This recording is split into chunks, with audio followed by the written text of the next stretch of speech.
మహబూబాబాద్లోని వైద్య నర్సింగ్ కళాశాలలో అధ్యాపకుల కొరత, ఆసుపత్రుల్లో సిబ్బంది కొరత లేకుండా నియామకాలు చేపట్టేందుకు కృషి చేస్తానని ఎమ్మెల్యే డాక్టర్ మురళీ నాయక్ హామీ ఇచ్చారు.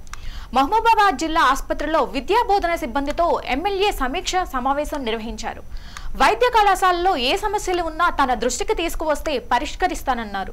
ఆసుపత్రిలో వైద్యులు సమయపాలన పాటించి రోగులకు వైద్యం అందించాలని ఆదేశించారు. ఈ సమావేశంలో జిల్లా ఆసుపత్రి సూపరింటెండెంట్ డాక్టర్ జగదీష్, వైద్య విద్యా కళాశాల ప్రిన్సిపల్ లకావత్ వెంకన్న, కళాశాలలో బోధన సిబ్బంది పాల్గొన్నారు. మనకు ఏరియా హాస్పిటల్లో ఎంజిఎంకు పోటీ పడుతుంది, వరంగల్ ఎంజిఎంకు పోటీ పడుతూ ఇక్కడ ట్రీట్మెంట్ ఇస్తున్నారు, కానీ ఫెసిలిటీస్ సరిగ్గా లేకపోవడం చాలా ఇబ్బందికరం అనేది వాళ్ళు చాలామంది చెప్పడం జరిగింది. అదేవిధంగా రాబోయే రోజుల్లో super speciality department, neuro surgery కావచ్చు, పీడియాట్రిక్ న్యూనెటాలజీ కావచ్చు, ఇట్లాంటి అనేక డిపార్ట్మెంట్లను కూడా క్రమబద్ధీకరించి రాబోయే రోజుల్లో ఫుల్ ఫ్లెజ్డ్గా ఉస్మానియా మెడికల్ కాలేజ్ లాగానే, గాంధీ మెడికల్ కాలేజ్ లాగానే మహబూబాబాద్ మెడికల్ కాలేజ్ కూడా సంపూర్ణంగా పనిచేయాలని చెప్పేసి వీళ్ళకు కొన్ని సలహాలు సూచించడం జరిగింది.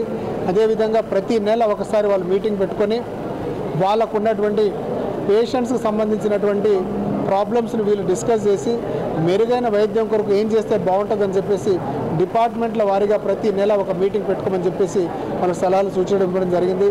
అదేవిధంగా ఎవరైనా క్యాజువాలిటీలో వచ్చినటువంటి పేషెంట్ ఎవరున్నా కూడా ఇక్కడ కనుక వైద్యం అందించలేకపోతే ఏ హాస్పిటల్ రిఫర్ చేస్తున్నామో రిఫరల్ కూడా మనకున్నటువంటి రిజిస్టర్లో రాసి వాళ్ళ ఫోన్ నెంబర్ని కూడా పొందుపరచాలని చెప్పడం జరిగింది.